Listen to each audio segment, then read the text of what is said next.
राधे राधे दोस्तों, आर्यन हिंदी कहानियाँ चैनल में आप सभी का स्वागत है। हटो हटो गाड़ी छोड़ो और दूर हटो, कुछ नहीं मिलेगा तुम्हें। तुम लोग कुछ काम धाम करते नहीं हो और भीख मांगने के नए नए तरीके खोज लेते हो। यह कहते हुए सुनील बाबू अपनी कार का दरवाज़ा खोलकर बाहर उतरे और इससे पहले कि कोई कुछ समझ पाता, उन्होंने बड़ी बेरहमी के साथ गाड़ी साफ करने वाले उस 8-10 साल के भिखारी लड़के के 2-4 जोरदार थप्पड़ जड़ दिए। अभी अभी नई कार ली है, पूरे 4 लाख रुपए की, इसीलिए थोड़ी ना ली है कि इस तरह चौराहे चौराहे भिखारी लड़के गाड़ी साफ करते करते उसमें खरोंचे मार दें। गाड़ी क्या, अगर मौका मिले तो यह लोग गाड़ी के अंदर का भी माल साफ कर दें। यह साले सब चोर होते हैं, मैं क्या इन्हें जानता नहीं हूँ। अपने बगल में खड़ी मोटरसाइकिल सवार से यह सब बोलने के बाद सुनील बाबू गुस्से से लाल पीले होते हुए एक बार फिर उस भिखारी लड़के की तरफ लपके, जो मार खाने के बाद किनारे खड़ा अभी तक सुबक रहा था। सुनील बाबू को दोबारा अपनी तरफ आता देखकर वह बेचारा बहुत डर गया और भागकर कुछ दूर चला गया। सुनील बाबू यूं तो अपनी बुद्धिमत्ता और कार्यकुशलता के लिए प्रसिद्ध थे, परंतु उनकी एक खूबी और भी थी, और वह थी उनकी व्यवहारिकता। सुनील बाबू समाज कल्याण विभाग के भिक्षा उन्मूलन विभाग के बाबू के पद पर कार्यरत थे। पूरे विभाग में यह प्रसिद्ध था कि कोई कार्य अगर किसी से ना हो रहा हो तो वह कार्य सुनील बाबू को सौंप दें और वह 2-4 दिन के अंदर ही उसका कोई ना कोई हल जरूर खोज लेंगे और फिर साहब से लेकर मंत्री जी तक सबसे उस काम को करा भी लेंगे। आखिर कोई तो बात थी हमारे सुनील बाबू में, जो वह इतने प्रसिद्ध होते हुए भी कभी भी मलाईदार पद से हटाए नहीं गए थे। आखिरकार सुनील बाबू सभी का इतना ध्यान जो रखते थे और जो कुछ भी आए उसे मिल बांट कर खाने में विश्वास रखते थे और सबको खुश रखते थे। अभी भी सिग्नल नहीं हुआ था, शायद किसी अति महत्वपूर्ण व्यक्ति का काफिला आना था, इसीलिए सारा ट्रैफिक रुक गया था। एक तो बाहर इतनी गर्मी, ऊपर से यह ट्रैफिक जाम और 30 पर से सुनील बाबू की प्यारी गाड़ी को उस भिखारी बच्चे का हाथ लगाना, यह सब बातें सुनील बाबू का गुस्सा बढ़ाने के लिए काफ़ी थी और वह गुस्से से भुनभुनाते हुए गाड़ी के अंदर बैठ गए। उनकी पत्नी अंजलि, जो आगे ही बैठी थी, अचानक बोल पड़ी, आपको उस लड़के को मारना नहीं चाहिए था। देखा नहीं था आपने कितना गंदा था वह, ऐसा लग रहा था मानो कई दिन से नहाया ही नहीं हो। आपको घिन नहीं आई उसको हाथ लगाते हुए? सुनील बाबू तो फिर क्या करता, उस लड़के को अपनी कार खराब करते हुए देखता रहता। अंजलि, पर उसे डांट कर भी तो काम चल सकता था। सुनील बाबू, यह लोग बड़े ही ढीठ होते हैं और डांट फटकार का इन पर कोई असर नहीं होता है। माँ बाप के बीच इस तरह की बहस देखकर पीछे बैठे उनके बेटे अमन, जो अभी मात्र 6 बरस का था, उससे चुप नहीं रह गया और वह बोल पड़ा, अमन पापा, आखिर वह लड़का गाड़ी क्यों पूछ रहा था? सुनील बाबू, बेटा इसलिए कि उसे पैसे चाहिए थे। अमन, उसे पैसे क्यों चाहिए थे? सुनील बाबू, उसे पैसे खाना खरीदने के लिए चाहिए थे। अमन, क्या उसे घर में खाना नहीं मिलता? सुनील बाबू, नहीं। अमन, क्यों नहीं?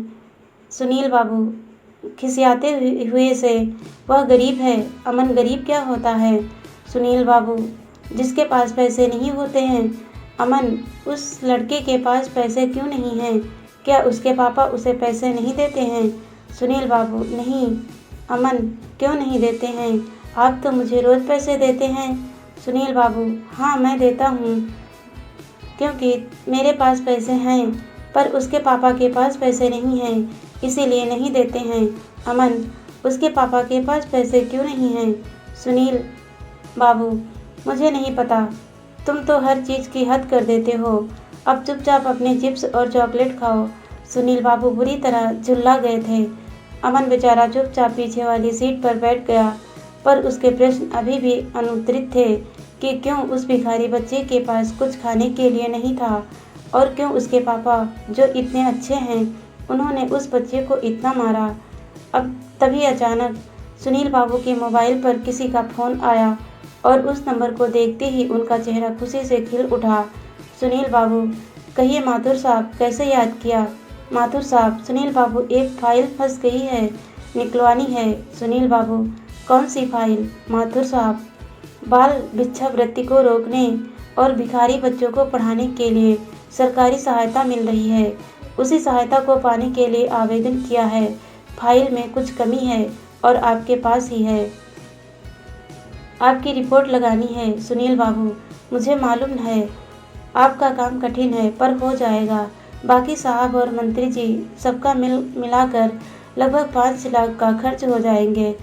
माथुर साहब, सुनील बाबू, कहिए कब पहुंचा दूं आपके घर पर? सुनील बाबू, सुबह शीघ्रम। इतनी बात के बाद और हालचाल पूछने के बाद फोन कट गया। सुनील बाबू बड़बड़ाने लगे, सब साले चोर हैं। 30 लाख का अनुदान मिलेगा और 5 लाख रुपए देने में जान निकल रही है। बाकी के 25 लाख रुपए में मुश्किल से 5 लाख ही खर्च होंगे और 20 लाख बचेंगे। इधर वह भिखारी बच्चा बेचारा सड़क के उस पार कूड़ेदान के पास खड़ा यह सोच रहा था कि कब वह दिन आएगा जब उसको भी अपनी पसंद का खाना भरपेट खाने को मिलेगा, कब वह भी अच्छे कपड़े पहनेगा, क्या वह कभी भी इन बड़ी बड़ी गाड़ियों में घूम पाएगा, क्या वह भी कभी साफ कपड़े पहनकर स्कूल जाएगा। वह लोग जो कभी बड़े बड़े कैमरों के साथ आते हैं और खाना और कपड़ा बांटते हैं, साथ में फ़ोटो खिंचवाते हैं, वह लोग रोज़ क्यों नहीं आते हैं? इतने सारे सवाल उसके दिमाग में उठ रहे हैं जिनका जवाब वह ढूंढ रहा है और साथ ही साथ वह कूड़ेदान में भी कुछ खाने के लिए ढूंढ रहा है। इधर अमन बेचारा चुपचाप चिप्स और चॉकलेट खाते हुए यह सोच रहा था कि क्यों वह भिखारी बच्चा आखिर अपने घर से टिफ़िन लेकर नहीं आता है। वह बच्चा जब सड़क पर गाड़ियाँ पूछता है तो वह अपने स्कूल का होमवर्क कब करता होगा। उसके पापा कितने गंदे हैं जो उस बेचारे को पैसे भी नहीं देते हैं। इन्हीं ख्यालों में डूबते उतराते अमन ने निश्चय किया कि वह अपने चिप्स और चॉकलेट में से थोड़ा थोड़ा उस भिखारी बच्चे को खाने के लिए देगा।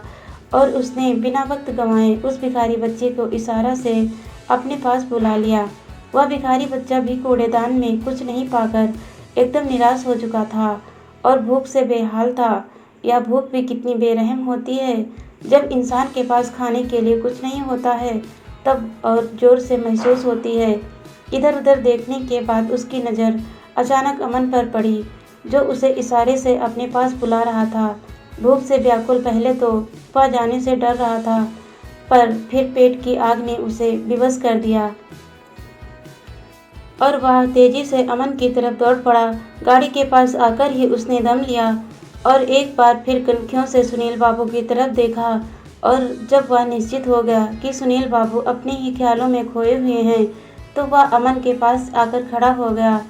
अभी अमन ने उसे कुछ खाने को दिया ही था कि ट्रैफिक के दोबारा चालू होने के लिए सिग्नल हो गया और गाड़ियों के शोर ने सुनील बाबू के विचारों की लय तोड़ दी।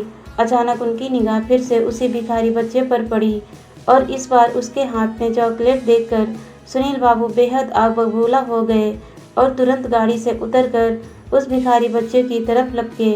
सुनील बाबू को अपनी तरफ आता देखकर वह बच्चा अपनी पिटाई के डर से बिना कुछ खाए ही चॉकलेट वहीं फेंक कर सरपट भागा। उस बेचारे को भागते समय यह भी ध्यान नहीं रहा कि सामने से गाड़ियां आ रही थी और चंद लम्हों में ही वह एक तेज रफ्तार गाड़ी के सामने पहुंच गया था। इसके बाद लोगों ने केवल एक जोरदार आवाज़ और एक चीख सुनी और एकाएक भागता दौड़ता ट्रैफिक रुक गया। सड़क के बीचों बीच वह भिखारी बच्चा एक लाश में तब्दील होकर पड़ा हुआ था। आखिर उसे भूख और गरीबी से मुक्ति मिल गई थी। इधर यह सब देखकर सुनील बाबू रुक गए और उन्होंने वहां से निकल लेने में ही अपनी भलाई समझी और सिग्नल होते ही गाड़ी लेकर तेजी से आगे बढ़ गए। यह सब अंजलि ने भी देखा और वह उसके बाद से ही ख्यालों में खो गई। उसे यह एहसास हो रहा था कि रोज़ इस तरह कितने ही भोले भाले बच्चे अपनी जान दे देते होंगे। उसे अपनी सारी खुशियाँ ऐसे ही मासूमों के खून से रंगी हुई दिखाई पड़ने लगी। आज उसे अचानक यह लग रहा था कि उस भिखारी बच्चे और उसके जैसे दूसरे बच्चों की दुर्दशा के लिए वह स्वयं और उसके जैसी दूसरी औरतें ही जिम्मेदार हैं। आखिर उसे भी तो पता है कि उसके पति की पगार कितनी है और बावजूद उसके सुनील बाबू ने कभी भी उसकी किसी भी बात को टाला नहीं। आज उसे यह एहसास हो रहा था कि कैसे इन गरीब बच्चों का हक छीनकर उसके पति उसके लिए महंगे महंगे कपड़े और सुख सुविधा का सामान लाते हैं। उसे उस भिखारी बच्चे की जगह अमन दिखाई पड़ रहा था। इधर सुनील बाबू गाड़ी चलाते हुए माथुर साहब की फाइल के बारे में सोच रहे थे और उन 5 लाख रुपए में से अपने हिस्से में आने वाली रकम को खर्चा करने का प्लान तैयार कर रहे थे। आखिर सड़कों पर हादसे तो रोज ही होते हैं, तो क्या अगर एक हादसा उनकी आंखों के सामने हो गया। और यह सब कुछ सोचते हुए सुनील बाबू ने अपनी गाड़ी सर पर दौड़ा ली। दोस्तों, कहानी अच्छी लगी तो लाइक, शेयर और सब्सक्राइब जरूर कीजिएगा। वीडियो देखने के लिए बहुत बहुत धन्यवाद दोस्तों।